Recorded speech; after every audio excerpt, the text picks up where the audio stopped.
நீங்க என்ன நினைக்கிறீங்களோ, எப்படி வாழணும்னு நினைக்கிறீங்களோ, எப்படி சொல்லணும்னு நினைக்கிறீங்களோ அதை தைரியமா சொல்லுங்க. நம்மளை பத்தி யாரு என்ன சொல்லுவாங்களோங்கிற கவலைய இந்த நிமிஷத்துல இருந்து விட்டுருங்க. உங்க வாழ்க்கை ரொம்ப பிரமாதமா இருக்கும். இதான் சீக்ரெட் ஆஃப் லைஃப். நீங்க எவ்வளவு நேர்மையா வாழ்ந்தாலும் உங்களை குறை சொல்றவன் சொல்லதான் போறான். அவனுக்கு அதுல ஒரு சந்தோஷம். உங்க நேர்மையை பக்கத்துல இருந்து அவங்க பார்க்க முடியாது. நீங்க சரியா இருந்தீங்கிறதெல்லாம் அவங்களுக்கு தெரியாது. அவனுக்கு தோணுனதை அவன் சொல்லிட்டு போறான். பாருங்களேன், மற்றவன் என்ன நினைப்பானோ நினைச்சா உங்க வாழ்க்கை என்ன ஆகும்னு ஒரு உதாரணம் சொல்றேன். 3 பேர் மத்தியானம் ஒரு ஆபீஸ்ல உட்காந்து டிஃபன் பாக்ஸ பிறந்து சாப்பிடுறான். ஒருத்தன் டிஃபன் பாக்ஸ்ல இட்லி, ஒருத்தன் டிஃபன் பாக்ஸ்ல சப்பாத்தி, ஒருத்தன் டிஃபன் பாக்ஸ்ல புட்டு. ஒரு நாள்ல சகிக்கலாம் சார், டெய்லி அதே தான். இந்த இட்லி எரிச்சலோட சொன்னா என் பொண்டாட்டிக்கு அறிவே இல்லை. தினம் இட்லி கொடுத்தா மனுஷன் எப்படி திங்கிறதுன்னா, உடனே அடுத்து கொஞ்சம் நான் என் பொண்டாட்டி மூளை இல்லாத புட்டு வச்சிருக்கிறா, தினம் புட்டு சொன்னாலும் கேட்க மாட்டேங்கிறா அப்படின்னு. சப்பாத்தியும் வருத்தப்பட்டா. இவங்க 3 பேர்ல இட்லி ரோஷக்காரன். நான் என்ன சொல்றேன்னு சில பேருக்கு புரியும். இட்லி ரோஷக்காரன். அவன் சொன்னா, நாளைக்கு மட்டும் அவன் இட்லி கொடுக்கட்டும், நான் மாடியில இருந்து விழுந்து செத்தே போயிருவேன். இன்னைக்கு போய் வீட்டுல போய் சொல்ல போறேன் அப்படின்னா, நானும் சொல்ல போறேன் நான் புட்டு, நானும் சொல்ல போறேன் நான் சப்பாத்தி. ஆனா மறுநாள் 12:30 மணிக்கு பொட்டலத்தை திறந்தா இட்லியில இட்லி, புட்டுல புட்டு, சப்பாத்தில சப்பாத்தி. அவளுங்க முடிவு பண்ணிட்டாங்க, நீ இருந்தா என்ன போனா என்ன. இப்ப இட்லிக்காரனுக்கு ரோஷம் வந்துருச்சு. நேரா போனா 13வது மாடி குதிச்சு விட்டான். உடனே போனா புட்டு, அவனும் விழுந்து குதிச்சான். சப்பாத்தி விழுந்தான், குதிச்சான். அவன் ஆம்புலன்ஸ்ல அள்ளி போட்டு ஆஸ்பத்திரியில கொண்டு போய் வச்சு பொண்டாட்டிக்கு போன் பண்ணி அவளுங்கெல்லாம் வந்து கையை பிசைறாளுங்க. ஐயோ ஐயோன்னு. இந்த கையை பிசைஞ்சதுக்கு வேற மாவை பிசைஞ்சிருந்தா டிஃபன் ஆகுது, வேற பண்ணி இருக்கலாம். கையை பிசைறாளுங்க. அப்போ இட்லிக்காரன் பொண்டாட்டி சொன்னா, எங்க வீட்டுக்காரரு நிறைய சொல்லுவாரு, செய்யவே மாட்டாரு. புடவை வாங்கி தரேன் பாரு, வாங்கி தர மாட்டாரு. நகை வாங்கி தரேன் பாரு, தரமாட்டாரு. அதே மாதிரி மாடியில இருந்து விழுந்துருவேன்னு சொல்லுவாரு, செய்ய மாட்டாருன்னு நினைச்சு இவர் என்னைக்கு சொன்னதை செஞ்சிருக்கிறாரு. நான் நிஜமாவே விழுவேன்னு சொல்லி இருந்தா நான் இட்லி வச்சிருப்பனா அப்படின்னு கேட்டான். புட்டுக்காரன் சொன்னா, எங்க வீட்டுல அது ரொம்ப விளையாடும், கிண்டலா, அது தமாஷுக்கு சொல்லுதுன்னு நினைச்சிட்டு நான் புட்டு வச்சுட்டேன். சீரியஸா சொல்லி இருந்தாருன்னா நான் புட்டு வச்சிருக்க மாட்டேன் அப்படின்னு. அப்ப சப்பாத்தி ஒய்ஃப் சொன்னா ஒரு வார்த்தை, எனக்கு ஒண்ணு புரியவே இல்லை. மாவு பிசைஞ்சதும் அவரு தான், சப்பாத்தி போட்டதும் அவரு தான், பேக் பண்ணி வச்சதும் அவர் தான். அவரும் ஏன் உழுந்தாருங்கிறது தான் எனக்கு இன்னைய வரைக்கும் தெரியல. இப்படிதான் சார் வாழ்க்கை. அவன் ஏன் உழுந்தான் தெரியுங்களா? இவன் 2 பேரும் உழாட்டி நம்மளை தப்பா நினைப்பானேன்னு போய் உழுந்தான். இன்னைக்கு சொல்லிட்டு போறேன், எவன் என்ன நினைச்சாலும் என் மனசாட்சியின்படிதான் வாழ்வேன் என்று நீங்கள் வாழ பழகினால் உங்களுக்கு வாழ்க்கையில் துன்பம் இல்லை, துயரம் இல்லை, வருத்தம் இல்லை, கண்ணீர் இல்லை. சார், என்னை பத்தி எந்த விமர்சனத்துக்கு நான் கவலைப்பட மாட்டேன் சார். எனக்கு 50 வயசு வரைக்கும் அந்த கவலை இருந்தது. ஆனா 50 வயசு தாண்டின ஒண்ணு நான் வாழ்க்கையில முடிவெடுத்தேன். பிடிச்சவன் பிடிச்சதுமா, பிடிக்காதவன் பிடிக்காதும்பா. நான் என்ன நேர்மையா இல்லையான்னு கடவுளுக்கும் எனக்கு மட்டும்தான் கணக்கு இருக்க ஒழிய இவன்களோட எனக்கு எந்த கணக்கும் கிடையாது. எவனும் எனக்கு சம்மன் கொடுக்கிற முதலாளியும் கிடையாது, எனக்கு எவனும் பகைவனும் கிடையாது. எனக்கும் கடவுளுக்கும் கணக்கு. நான் தப்பு பண்ணா தண்டிக்க போறது பிரபஞ்சம். இந்த தெளிவுக்கு நம்ம வந்துட்டோம்னா இந்த உலகத்து மனிதர்களுடைய பாராட்டுக்கும் நாம் பெருமை அடையக்கூடாது, இந்த உலகத்து மனிதர்களுடைய விமர்சனங்களுக்கும் நாம் வருத்தப்படக்கூடாது. இந்த தெளிவை மனசுல முதல்ல நாம வாங்கிக்கிட்டு இந்த வாழ்க்கையை தொடங்கணும். நிறைய மன வளக்கலை பற்றி தெரிஞ்சவங்க இருப்பீங்க. என்னுடைய ரொம்ப நெருங்கிய நண்பர், மனநல மருத்துவராக இருக்கிற பல பேர், உளவியல் நிபுணர்கள், எனக்கு அவங்களோட நிறைய பழக்கம். அவங்கெல்லாம் கூட பல பேர் வந்திருக்கிறீங்க, எனக்கு தெரியும். நான் எதுக்காக சொல்றேன்னா, வாழ்க்கையை நாம பார்க்கிற கோணம் இருக்கு பாருங்க, ரொம்ப ரொம்ப இம்பார்ட்டன்ட். இப்போ ஒரு வார்த்தை சொல்ற பாருங்க, உங்க உடம்ப உங்க அனுமதி இல்லாம காயப்படுத்த முடியும். உங்க உடம்ப உங்க அனுமதி இல்லாம காயப்படுத்த முடியும். உங்க மனசை யாராவது காயப்படுத்திட்டான்னு சொன்னா தப்பு. உங்க உடம்ப உங்க அனுமதி இல்லாம காயப்படுத்த முடியும், உங்க மனசை உங்க ஒத்துழைப்பு இல்லாம காயப்படுத்த முடியாது. இது எத்தனை பேருக்கு தெரியும்? உங்க மனசை உங்க ஒத்துழைப்பு இல்லாம காயப்படுத்த முடியாது. நீங்க ஒத்துழைக்கிறீங்க. நீங்க மவுண்ட் ரோடு வழியா போறீங்க, எவனோ ஒருத்தன் கெட்ட வார்த்தை சொல்லி திட்டுறான், கூப்பிடுறான், உங்களை கெட்ட வார்த்தை சொல்லி கோபத்துல ஏதோ ஒண்ணு கூப்பிடுறான். ஏன் திரும்பி பாக்குறீங்க? நீங்க பாட்டுக்கு திரும்பி பார்க்காம போங்க. எங்க அம்மா கற்பு கரைசிடா, நீ என்ன கெட்ட வார்த்தை சொல்லி கூப்பிட்டா நான் திரும்பி பார்க்கணுமா? கெட்ட வார்த்தை சொல்லி கூப்பிட்ட உடனே திரும்பி பார்த்ததுன்னா என்ன அர்த்தம்? என் மனம் ஒத்துழைத்தால் மட்டும்தான் எனக்கு அவமானம். என் மனம் அதை பற்றி கவலைப்படவில்லை என்றால் எந்த காலத்திலும் என்னை யாராலும் காயப்படுத்த முடியாது. அதனால யாராவது ஏதாவது சொன்னா அது எனக்கு சம்பந்தம் இல்லை, அவன் சொல்லிட்டு போறான், அதுக்கு எனக்கு என்ன சம்பந்தம்? இது புரிஞ்சுக்கிறது கொஞ்சம் கஷ்டம். ஆனால் நான் ஒரு உதாரணம் சொல்றேன். நான் லா காலேஜில் படிச்சவன் பல பேர் லா காலேஜுக்கு போயிட்டு வந்தவன், ஆனா நான் லா காலேஜில் படிச்சவன். என்ன கூட பல பேர் கேட்கறேன், உனக்கு என்ன அரசியல் தெரியும்னு. நான் கான்ஸ்டிடியூஷன் லா படிச்சவன், நான் சட்டம் படிச்சவன். நான் எதுக்கு சொல்ல வரேன், நாங்க கிளாஸ்ல திடீர்னு என்ன பண்ணுவோம், சினிமாக்கு போலாமாம்பாங்க பசங்க. லா காலேஜில் எல்லாருமா தியேட்டருக்கு போறோம். 13 பேர் ஒரு தடவை ஒரு தியேட்டருக்கு போயிட்டோம். எங்க லா காலேஜ் பசங்க 13 பேர் ஒரு தியேட்டருக்கு போனா உருப்பிடுமா? ஒரே கூச்சல் கலாட்டா எல்லாம். நான் வம்பு பண்ண மாட்டேன், ஆனா அவங்களுக்கு அட்வைஸும் பண்ண மாட்டேன், அவங்க கூட இருப்பேன். எல்லாத்தையும் நான் பார்த்து என்ஜாய் பண்ணுவேன், எல்லாத்தையும் நான் யோசிப்பேன், கூடவே இருக்கேன். இந்த என் கூட உட்கார்ந்து இருந்த ஒரு பையன் முன்னாடி சீட்ல ஒருத்தர் உட்கார்ந்து இருந்தார் சார். அவருக்கு தலைமுடி கொஞ்சம் குறைவு. உள்ள பத்தி எனக்கு தெரியாது, நான் வெளியில இருந்து பார்த்த அளவுக்கு சொல்றேன். அப்ப என்ன பண்ணா ஒரு பையன், அவன் இவர்கிட்ட சொல்றான், மச்சி, இது பசங்க டயலாக், மச்சி இவனை குட்டுவ சார். அவன் எவனோ தெருவில் போறவன் சார், இவனை நீ குட்டுவ அப்படின்னா. ஏன் குட்டினா நீ என்ன கொடுப்ப? 500 ரூபாய் பெட்டு. நீ குட்டிட்ட மமனு, உனக்கு 500 ரூபாய் கொடுத்துறேன். ஒண்ணுமே யோசிக்கல சார், எந்திரிச்சான், நொங்குன்னு கூட்டினான் சார். அவன் ஆ அப்படின்னு திரும்பின உடனே இவன் கேட்டான், ராமசாமி சௌக்கியமா இருக்கியா? அவன் சொன்னான், நான் ராமசாமி இல்ல கிருஷ்ணசாமின்னா. ஐயோ, ராமசாமி மண்டையும் இப்படியே தான் இருக்கும், உன் மண்டையும் அப்படியே தான் இருந்தது, நான் ராமசாமி நினைச்சு குட்டிட்டேன் அப்படின்ட்டு கம்முன்னு உட்கார்ந்துக்கிட்டான். இவனை திரும்பினா, எடு 500. அவன் சொன்னான், இது பெரிய விஷயம் இல்ல, நீ மட்டும் அவனை இன்னொரு தடவை கூட்டு 1000 ரூபாய் கொடுக்குறேன்னா. இவன் சார் ஒன்னும் யோசிக்கல சார், மறுபடியும் எழுந்து ஒரு நொங்குன்னு கூட்டான் சார். அவன் திரும்பின உடனே நீ ராமசாமி தான். ஏன் அவன் தான் குட்டினா திரும்பி பார்ப்பான், நீங்க குட்டினா திரும்பி பார்க்கற பத்தியா, நீ ராமசாமி தான். எனக்கு தெரியாத 10 வருஷம் ஆகி நம்ம பார்த்து ஆகி போச்சுன்னா அதுக்காக இல்லாம போயிடுமா? எனக்கு நல்லா தெரியும் நீ ராமசாமி தான். அவன் சீட்டை காலி பண்ணி வேற இடத்துக்கு போயிட்டான். ஏன்னா 13 பேர் நாங்க லா காலேஜ் உட்கார்ந்து இருக்கிறோம். சொன்னான், பவனு 500 ரூபாய் முடிஞ்சது சார். இன்டர்வல் சார், இன்டர்வல் போனோம், அவன் இடத்தெல்லாம் மாத்தி உட்காந்துட்டான் சார். இவனுக்கு பணம் போயிடுச்சு பாருங்க. அவன் சொல்றான், நீ மட்டும் அங்க போய் அவனை குட்டிடு, நீ குட்டலன்னா நீ 2000 ரூபாய் எனக்கு கொடுக்கணும், புரியுதா? குட்டினா நான் உனக்கு 1000 ரூபாய் கொடுக்குறேன் அப்படின்னா.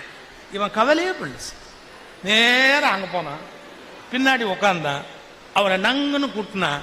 அவன் திரும்பின உடனே, ராமசாமி நீ இங்க வந்து உட்கார்ந்து இருக்கிறியா, நான் அங்க ஒரு பரதேசி பையில ராமசாமி நினைச்சு குட்டி அவன் என்ன திட்டி, நீ சினிமாவுக்கு வர்றேன்னு சொன்னா நேரம் வாசல்லே என்ன பார்க்க மாட்டியா?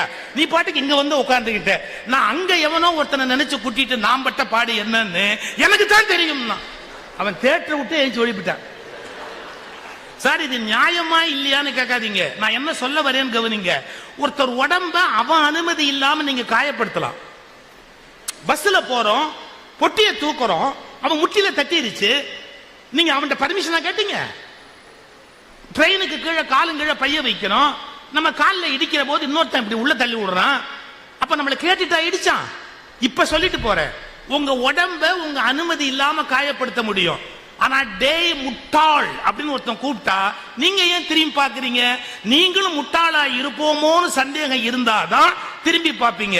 உங்கள் மனதை உங்கள் ஒத்துழைப்பு இல்லாமல் யாராலும் காயப்படுத்தவே முடியாது என்ற ரகசியத்தை தயவு செய்து கற்றுக்கொள்ளுங்கள். அவன் முட்டாள் சொன்னா நான் முட்டாள் இல்ல, நீ கெட்டவன் சொன்னா நான் கெட்டவன் இல்ல, நீ என்ன சொல்றியோ அது நான் இல்லடா, எனக்கு என்ன கவலை இருக்குது? ஏன்னா மனசுங்கிறது அவ்வளவு பெரிய விஷயம். அந்த மனதை எப்படி எடுத்து கைய ஆள்வது, அதை எப்படி கொண்டு போறது, அதை எப்படி வெற்றி பெறுவது. இந்த நாடு மாதிரி ஒரு நாடு எவ்வளவு பெரிய செய்திகளை எல்லாம் எவ்வளவு சுலபமா நமக்கு சொல்லிட்டு இருக்காங்க தெரியுமா சார்? பிரச்சனை ஒன்னே தான் சார் இருக்கும்.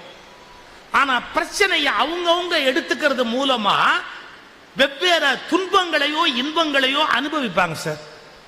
சேம் ப்ராப்ளம், ஆனா அவங்கவுங்க வெவ்வேறு மாதிரி அனுபவிப்பாங்க. இதை நான் என் பேச்சில் ஒரு சூத்திரம் மாதிரி சொல்றது உண்டு. என்ன தெரியுங்களா? Problems are mandatory. மேண்டேட்டரினா உறுதியா உங்களுக்கு வரும், கண்டிப்பா வரும். Problems are mandatory, but suffering is optional. நீங்க விரும்பினா கஷ்டப்படலாம், விரும்பலன்னா கஷ்டப்படாம பேசாம இருக்கலாம். Problems are mandatory, but suffering is optional. நீங்க ஒத்துக்கிட்டீங்கன்னா தான் கஷ்டப்பட போறீங்களே ஒழிய, நீங்க அதை ஒத்துக்கலன்னா உங்களுக்கு அந்த கஷ்டம் கிடையாது. இந்த சீக்கிரட்டை வாழ்க்கையில முதல்ல நம்ம கத்துக்கணும். பாருங்களேன், ஒரே பிரச்சனையை ஒவ்வொருத்தர் எப்படி எடுத்துக்கிறாங்கன்னு. நாங்க கிளாஸ் எடுப்போம், மனித வள நிபுணர்கள் HR அவங்களுக்கு கிளாஸ் எடுப்போம். அப்போ ஒரு எக்ஸாம்பிள் சொல்லுவோம். ஒரு பாத்திரத்தில் வெந்நீர் வச்சுங்க, இன்னொரு பாத்திரத்தில் வெந்நீர், இன்னொரு பாத்திரத்தில் வெந்நீர், 3 பாத்திரத்தில் வெந்நீர் வச்சுட்டீங்க, கொதிக்குது. ஒரு கேரட் எடுத்து ஒரு தண்ணிக்குள்ள போடுறீங்க, ஒரு முட்டையை எடுத்து ஒரு தண்ணிக்குள்ள போடுறீங்க, 2 ஸ்பூன் டீ தூள் எடுத்து ஒரு தண்ணிக்குள்ள போடுறீங்க. ரியாக்ஷன் 3லயும் ஒரே மாதிரி இருக்கா? கொதிக்கிற வெந்நி ஒண்ணுதான், புரியுதா? அது 100 டிகிரிஸோ என்னமோ ஒரு டெம்பரேச்சர்ல கொதிக்குது. நீங்க கேரட்டை போட்டீங்கன்னா 2 நிமிஷத்துல குழஞ்சு உரு தெரியாம போயிடும் அந்த வெப்பத்துல. அதுலயே முட்டையை போடுங்க, முட்டை குழஞ்சு போவாது. குழஞ்சு கிடந்த முட்டை கெட்டியா மாறிடும் இல்லையா, முழுக்க வெந்து போய். அதுலயே டீ தூள் போட்டீங்க பாருங்க, அந்த டீ தூள் தங்கிட்ட இருந்த அருமையான வாசனையை முழுக்க எந்த ப்ராப்ளம் கொதிக்க வச்சதோ அதுக்கு முழுக்க பரவி டீ டிகாக்ஷனா மாறி குடிக்கிறவனுக்கு டேஸ்டா மாறி பயனுள்ளதா மாறும்.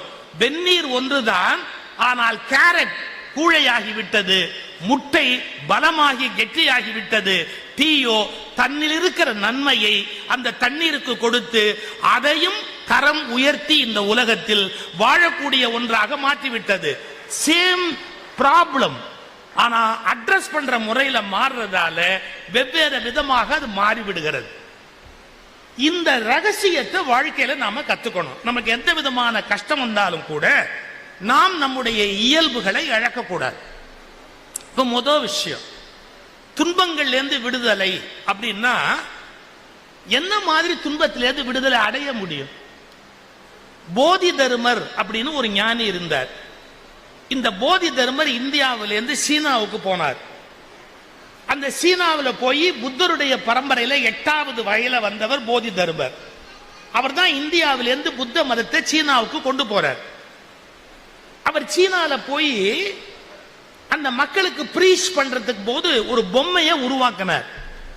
இப்ப நம்ம தஞ்சாவூர் பொம்மைன்னு வச்சிருக்கோம் இல்லையா, தஞ்சாவூர் பொம்மை கீழே வெயிட் இருக்கும், இப்படி உருண்டையா இருக்கும். அதை நீங்க எப்படி ஆட்டினாலும் அது நிமிந்து நிமிந்து வரும், இப்படி இப்படிமா ஆடும். கீழே கிராவிடேஷனல் புல் முழுக்க கீழ் பக்கமா இருக்கும், அதனுடைய ஃபோர்ஸ் எல்லாம் நடுவுல இருக்கும். அந்த பொம்மை உருண்டு இப்படி கவுத்தீங்கன்னா அப்படி போயிடும், அப்படி போயிட்டா இப்படி வந்துடும்.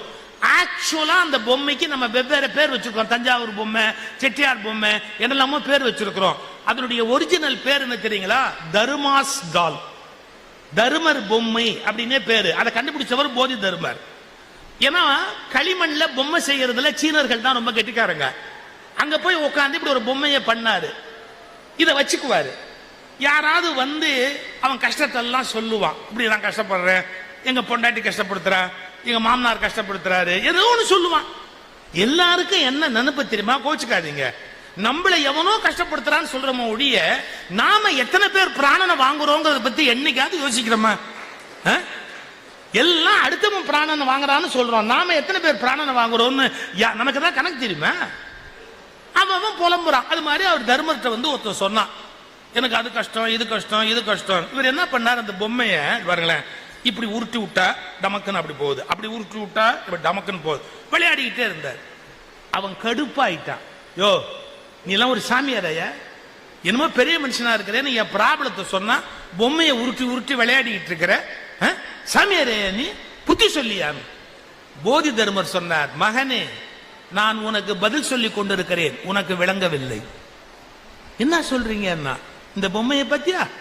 இப்படி கவுத்தாலும் தான் இடத்துக்கு வந்துருச்சு, அப்படி கவுத்தாலும் தான் இடத்துக்கு வந்துருச்சு.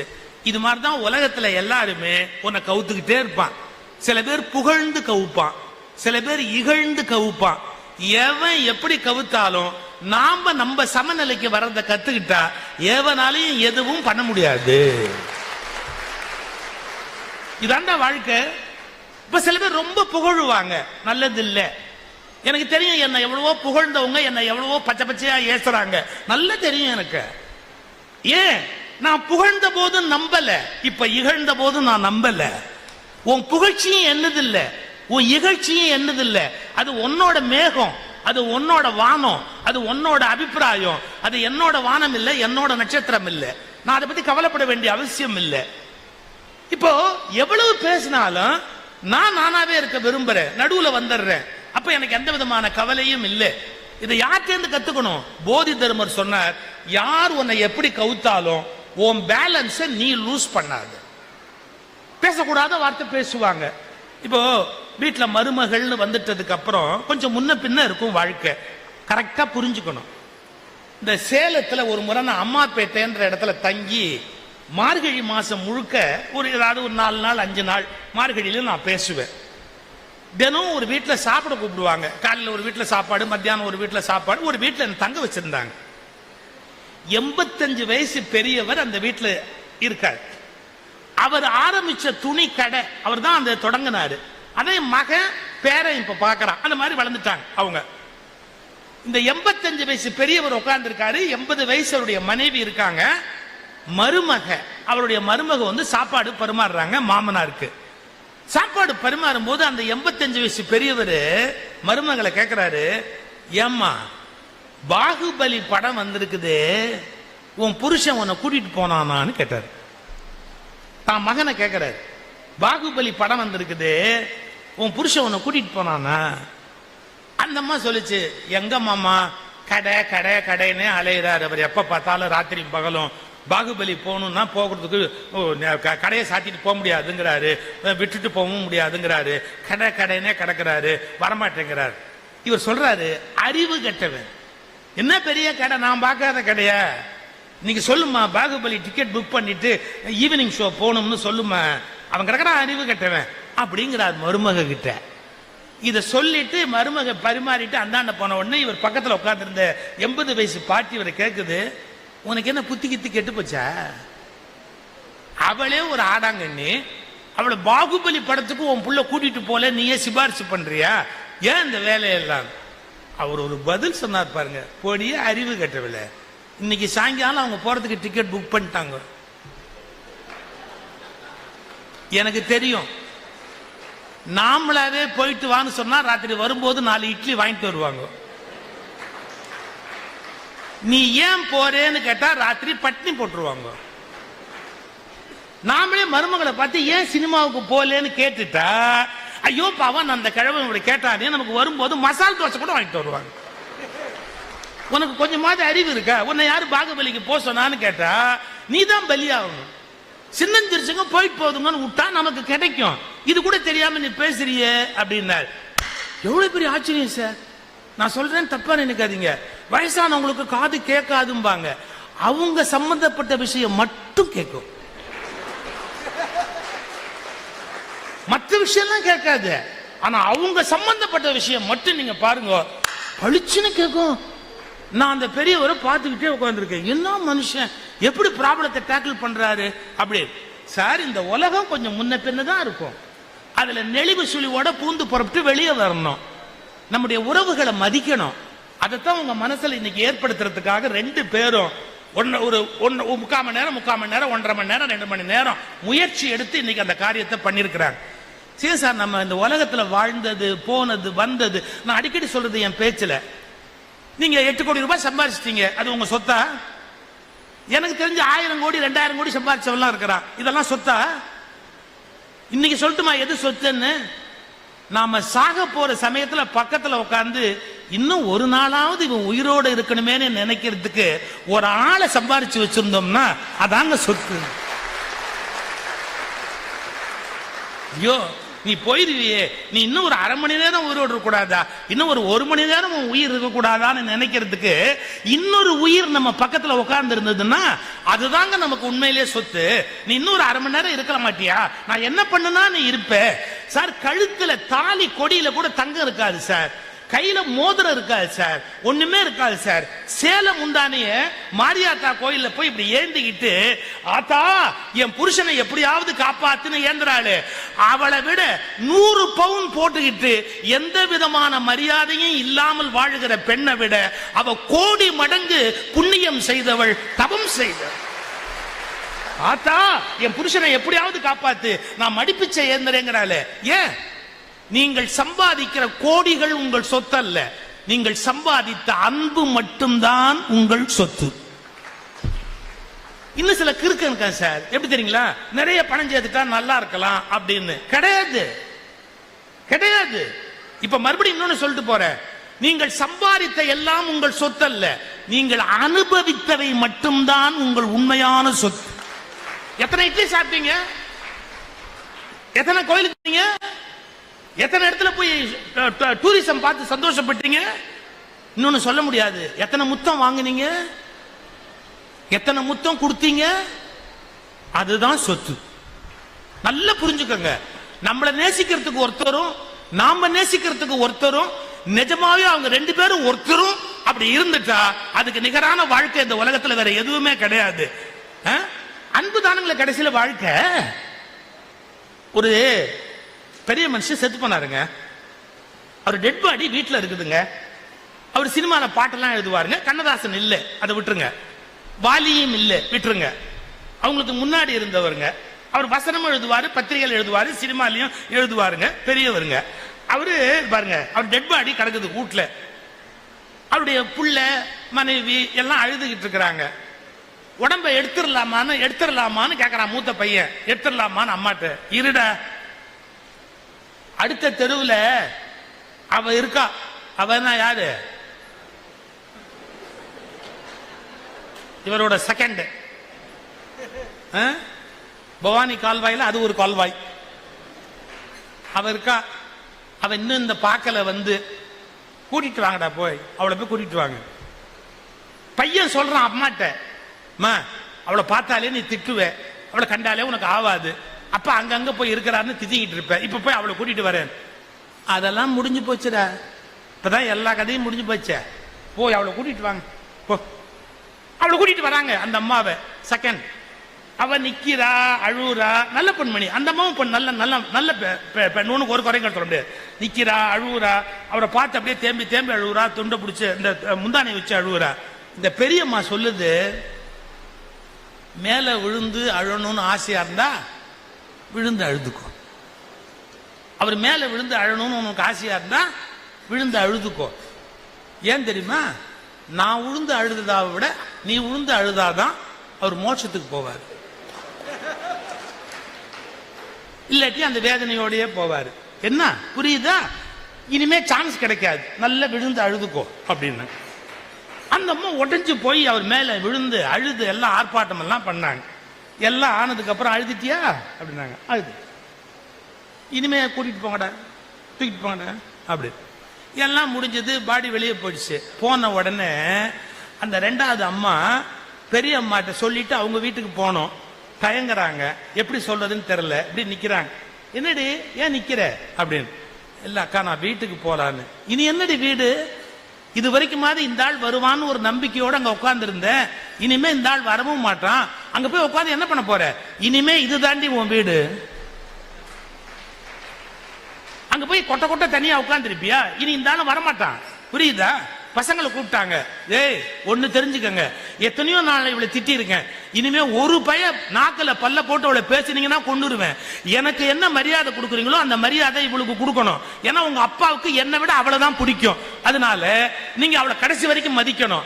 எனக்கு என்ன மரியாதை செய்வீங்களோ அதை அவளுக்கு செஞ்சு மரியாதையை அனுப்பி வைங்க. அவளுக்கு புள்ளக்குட்டி கிடையாது, நீங்க தான் அவளுக்கு புள்ளக்குட்டி. இது என்ன உலகம் அது? இந்த உலகத்துல உரிமைகளை விட இந்த வார்த்தை ரொம்ப முக்கியம். சட்டபூர்வமான உரிமைகளை விட மனதின் அன்புதான் பிரதானம் என்பதை கற்றுக்கொண்டு விட்டால் உலகின் பல்வேறு பூசல்களுக்கு நான் முடிவு கொண்டு வர முடியும். நான் ரெண்டாவது மேரேஜை ஜஸ்டிஃபை பண்றேன்னு பொருள் அல்ல. அந்த அம்மா பிராக்டிக்கலா வந்துட்டாங்க. இனிமே சண்டை போடுறதுல என்ன அர்த்தம் இருக்கு? ஏதாவது இருக்கா? ஒண்ணும் இல்ல. வாழ்க்கை முடிஞ்சு போச்சு. இன்னும் பழைய பகையை காட்டிக்கிட்டு இருக்க முடியுமா? நம்மளை மாத்திக்கணும் அப்படின்னு. இது மாதிரி எத்தனை விதமான மனிதர்கள் இந்த உலகத்தை அழகுபடுத்தி இருக்கிறாங்க, எவ்வளவு பெருமைப்படுத்தி இருக்கிறாங்க. சார், நான் முதல்ல சமூகத்தை சொன்னேன், குடும்பத்தை சொன்னேன். எனக்கு ரொம்ப டெலிகேட்டான ஒரு டாபிக், அதை ரொம்ப நேரம் பேச முடியாது. இவர் என்ன பண்ணிருக்கிறாரு, எனக்கு என்ன தலைப்பு, ஆன்மீகமா ஒரு தலைப்பு கொடுத்திருக்கிறார். உங்களை நீங்கள் வெளியே தேடாதீர்கள் அப்படின்னு. நாம் என்ன பைத்தியமா வெளியே போய் தேட்டு வர்றதுக்கு? இது ரொம்ப ஹையஸ்ட் பிலாசபி. இதை நீங்க புரிஞ்சுக்கிறதுக்கு நான் ஒரு உதாரணம் சொன்னேன். புரிஞ்சுக்கிட்டா உங்க அதிர்ஷ்டம், புரியலன்னா அது எனக்கு ரொம்ப அதிர்ஷ்டம். பாருங்க, ஒரு ஜென் குரு உட்கார்ந்து இருக்கிறார். அவர்கிட்ட ஒருத்தன் கேட்கிறான். என்ன கேட்கிறான்? நீங்க தானே நாகசேன், உங்களை அரசர் கூட்டிட்டு வர சொன்னாரு, நீங்க தானே நாகசேன் அப்படின்னு கேட்டான். அவர் என்ன சொன்னார்னு சொல்லட்டுமா? நானும் அவனைத்தான் தேடிக்கொண்டிருக்கிறேன், இதுவரை அவன் எனக்கு கிடைக்கவில்லை, நீ தேடிப்பார், கிடைத்தால் அவனை என்னிடத்தில் ஒப்படைத்து விடு. இதை புரிஞ்சுக்க முடியுமா? நீ ஒரு கவிதை சொல்லி புரியுதான்னு கேட்டல்லம்மா, எங்க இந்த கவிதையை புரிஞ்சுக்க பார்ப்போம். என்ன அர்த்தம் தெரியுங்களா? சார், என்ன சுகி சிவம்னு இப்ப சொல்றாங்க, நான் தான் சுகி சிவமா? என்ன, எனக்கு முதல்ல ஆறுமுகம்னு பேர் வச்சாங்க, சதாசிவம்னு பேர் வச்சாங்க, அப்புறமா அப்பாவோட பேர் நம்மளோட இருக்கணும்னு சுகி சிவம்னு ஸ்கூல்ல மாத்தணும். அப்புறம் என்னமோ கலைமாமணி, நாங்க சொல்வேந்தர் அப்படின்னாங்க. அப்புறம் பச்சை பச்சையா இன்னும் என்னெல்லாமோ பேரெல்லாம் வச்சிருக்காங்க. அது வேற, அவங்கவுங்க சௌரியப்படி பச்சை பச்சையா நிறைய பேரெல்லாம் வச்சிருக்காங்க. இன்னைக்கு தெரிஞ்சுக்கங்க, சுகி சிவம்ங்கிற பேரும் உண்மை இல்ல, சதாசிவம்ங்கிற பேரும் உண்மை இல்ல, ஆறுமுகம்ங்கிற பேரும் உண்மை இல்ல. ஏன்னா அதுக்கு துரோகி இதுக்கு துரோகின்னு எவனவனோ வச்சது உண்மை இல்ல. ஆழமா ஆராய்ச்சி பார்த்தா என்னன்னா, நான் யாருன்னே எனக்கு தெரியாத ஒரு நிலை, அவ்வளவுதான், ஒரு எண்ணம், அவ்வளவுதான். ஆழமா ஆராய்ஞ்சா நான் ஒரு நபரே அல்ல. இது ஹையஸ்ட் பிலாசபி. எப்படி சொல்றாரு பாருங்க, நீ நாகசேனனை தேடிப்பார், உனக்கு கிடைத்தால் என்னிடத்தில் கொடுத்து விட்டு போ. அப்ப என்ன அர்த்தம்? நானே என்ன கண்டுபிடிக்க முடியாது. நம்மால் எப்படி தெரியுங்களா, எல்லாமே அடுத்த ஆள்கிட்ட இருந்து வாங்கிக்கணும்னு பாக்குறான். எப்படி முடியும்? நீங்க யாரு அப்படிங்கறத நீங்க தான் கண்டுபிடிக்கணுமே ஒழிய, உங்களுக்காக ரமண மகரிஷியோ அரவிந்தரோ ராமகிருஷ்ணரோ விவேகானந்தரோ இல்ல நீங்க கும்பிடுற எந்த சாமியாரோ உங்களுக்கு கத்துக் கொடுக்க முடியாது. எனக்கு யாரை பத்தி கவலை கிடையாது. நீங்க யாரு அப்படிங்கறத நீங்க தான் கண்டுபிடிக்கணுமே ஒழிய, நீங்க கும்பிடுற எந்த ஒரு சாமியாரும் உங்களுக்கு கத்துக் கொடுக்க முடியாது.